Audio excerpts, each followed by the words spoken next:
Pride and Prejudice Chapter 55. A few days after this visit, Mr. Bingley called again, and alone. His friend had left him that morning for London, but was to return home in 10 days' time. He sat with them above an hour, and was in remarkably good spirits.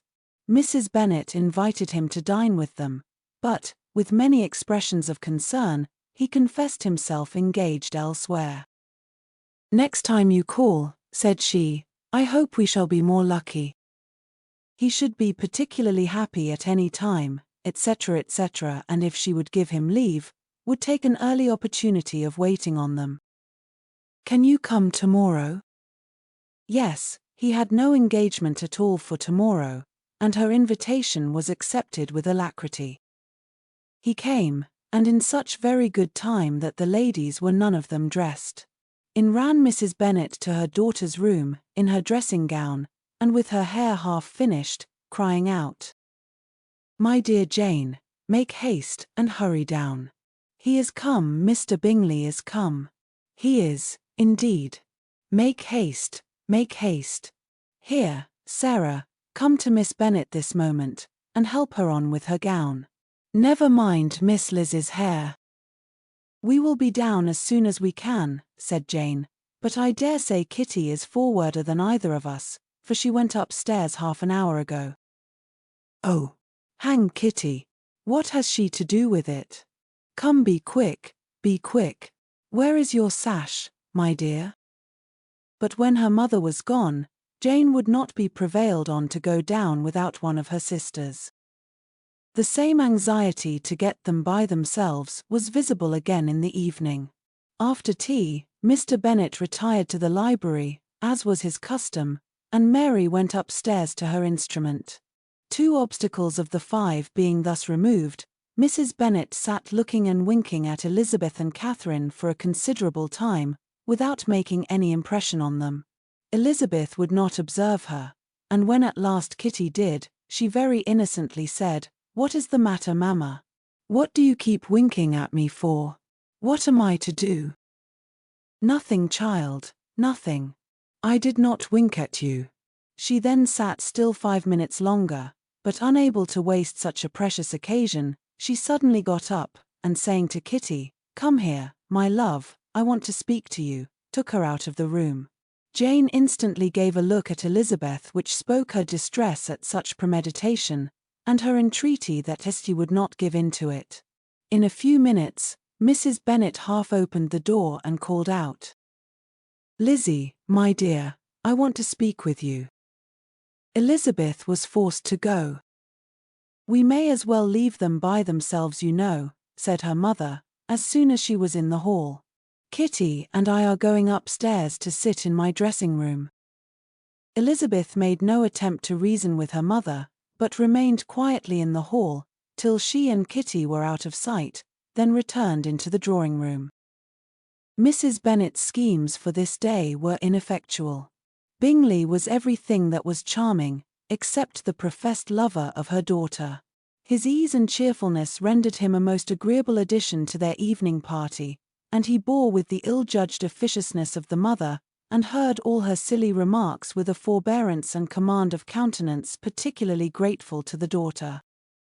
He scarcely needed an invitation to stay supper, and before he went away, an engagement was formed, chiefly through his own and Mrs. Bennet's means, for his coming next morning to shoot with her husband. After this day, Jane said no more of her indifference. Not a word passed between the sisters concerning Bingley, but Elizabeth went to bed in the happy belief that all must speedily be concluded, unless Mr. Darcy returned within the stated time. Seriously, however, she felt tolerably persuaded that all this must have taken place with that gentleman's concurrence. Bingley was punctual to his appointment, and he and Mr. Bennet spent the morning together, as had been agreed on. The latter was much more agreeable than his companion expected. There was nothing of presumption or folly in Bingley that could provoke his ridicule, or disgust him into silence, and he was more communicative, and less eccentric, than the other had ever seen him. Bingley of course returned with him to dinner, And in the evening Mrs. Bennet's invention was again at work to get everybody away from him and her daughter. Elizabeth, who had a letter to write, went into the breakfast room for that purpose soon after tea, for as the others were all going to sit down to cards, she could not be wanted to counteract her mother's schemes. But on returning to the drawing-room, when her letter was finished, she saw, to her infinite surprise, there was reason to fear that her mother had been too ingenious for her. On opening the door, she perceived her sister and Bingley standing together over the hearth, as if engaged in earnest conversation, and had this led to no suspicion, the faces of both, as they hastily turned round and moved away from each other, would have told it all. Their situation was awkward enough, but hers she thought was still worse. Not a syllable was uttered by either, and Elizabeth was on the point of going away again, when Bingley, who as well as the other had sat down, suddenly rose, and whispering a few words to her sister, ran out of the room. Jane could have no reserves from Elizabeth, where confidence would give pleasure, and instantly embracing her, acknowledged, with the liveliest emotion, that she was the happiest creature in the world. "'Tis too much," she added, "by far too much. I do not deserve it. Oh, why is not everybody as happy?" Elizabeth's congratulations were given with a sincerity, a warmth, a delight, which words could but poorly express. Every sentence of kindness was a fresh source of happiness to Jane. But she would not allow herself to stay with her sister, or say half that remained to be said for the present. "I must go instantly to my mother," she cried. "I would not on any account trifle with her affectionate solicitude, or allow her to hear it from anyone but myself. He is gone to my father already. Oh, Lizzie, to know that what I have to relate will give such pleasure to all my dear family. How shall I bear so much happiness?" She then hastened away to her mother, who had purposely broken up the card party, and was sitting upstairs with Kitty. Elizabeth, who was left by herself, now smiled at the rapidity and ease with which an affair was finally settled, that had given them so many previous months of suspense and vexation. "And this," said she, "is the end of all his friends' anxious circumspection, of all his sister's falsehood and contrivance, the happiest, wisest, most reasonable end." In a few minutes she was joined by Bingley, whose conference with her father had been short and to the purpose. "Where is your sister?" said he hastily, as he opened the door. "With my mother upstairs. She will be down in a moment, I dare say." He then shut the door, and, coming up to her, claimed the good wishes and affection of a sister. Elizabeth honestly and heartily expressed her delight in the prospect of their relationship. They shook hands with great cordiality, and then, till her sister came down, she had to listen to all he had to say of his own happiness, and of Jane's perfections, and in spite of his being a lover, Elizabeth really believed all his expectations of felicity to be rationally founded, because they had for basis the excellent understanding and super-excellent disposition of Jane, and a general similarity of feeling and taste between her and himself. It was an evening of no common delight to them all. The satisfaction of Miss Bennet's mind gave a glow of such sweet animation to her face, as made her look handsomer than ever. Kitty simpered and smiled, and hoped her turn was coming soon. Mrs. Bennet could not give her consent or speak her approbation in terms warm enough to satisfy her feelings, though she talked to Bingley of nothing else for half an hour, and when Mr. Bennet joined them at supper, his voice and manner plainly showed how really happy he was. Not a word, however, passed his lips in allusion to it, till their visitor took his leave for the night, but as soon as he was gone, he turned to his daughter, and said, "Jane, I congratulate you. You will be a very happy woman." Jane went to him instantly, kissed him, and thanked him for his goodness. "You are a good girl," he replied, "and I have great pleasure in thinking you will be so happily settled. I have not a doubt of your doing very well together. Your tempers are by no means unlike. You are each of you so complying, that nothing will ever be resolved on, so easy that every servant will cheat you, and so generous that you will always exceed your income. I hope not so. Imprudence or thoughtlessness in money matters would be unpardonable in me. Exceed their income. My dear Mr. Bennet, cried his wife, what are you talking of? Why, he has 4,000 or 5,000 a year, and very likely more. Then addressing her daughter, oh, my dear, dear Jane, I am so happy.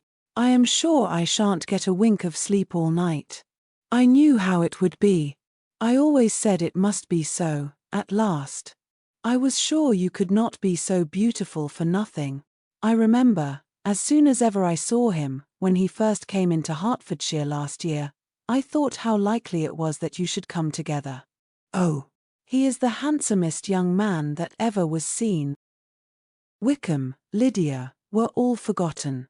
Jane was beyond competition her favourite child. At that moment, she cared for no other. Her younger sisters soon began to make interest with her for objects of happiness which she might in future be able to dispense. Mary petitioned for the use of the library at Netherfield, and Kitty begged very hard for a few balls there every winter. Bingley, from this time, was of course a daily visitor at Longbourn, coming frequently before breakfast, and always remaining till after supper, unless when some barbarous neighbour, who could not be enough detested, had given him an invitation to dinner which he thought himself obliged to accept. Elizabeth had now but little time for conversation with her sister, for while he was present, Jane had no attention to bestow on anyone else, but she found herself considerably useful to both of them in those hours of separation that must sometimes occur. In the absence of Jane, he always attached himself to Elizabeth, for the pleasure of talking of her, and when Bingley was gone, Jane constantly sought the same means of relief. He has made me so happy, said she, one evening, by telling me that he was totally ignorant of my being in town last spring. I had not believed it possible. I suspected as much, replied Elizabeth. But how did he account for it? It must have been his sister's doing. They were certainly no friends to his acquaintance with me, which I cannot wonder at, since he might have chosen so much more advantageously in many respects.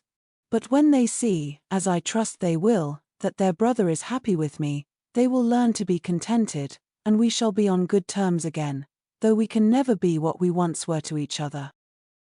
That is the most unforgiving speech, said Elizabeth, that I ever heard you utter. Good girl.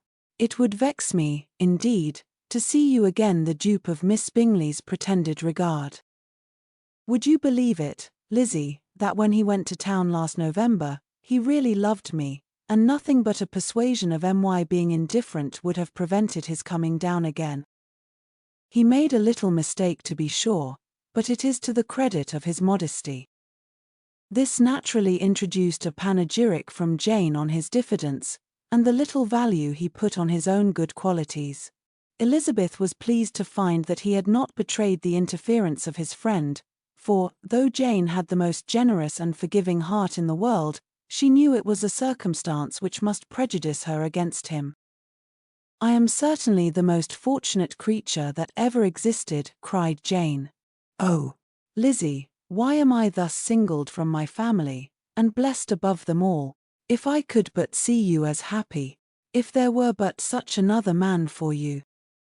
If you were to give me 40 such men, I never could be so happy as you. Till I have your disposition, your goodness, I never can have your happiness. No, no, let me shift for myself, and, perhaps, if I have very good luck, I may meet with another Mr. Collins in time. The situation of affairs in the Longbourn family could not be long a secret. Mrs. Bennet was privileged to whisper it to Mrs. Phillips, and she ventured, without any permission, to do the same by all her neighbours in Meryton. The Bennets were speedily pronounced to be the luckiest family in the world, though only a few weeks before, when Lydia had first run away, they had been generally proved to be marked out for misfortune.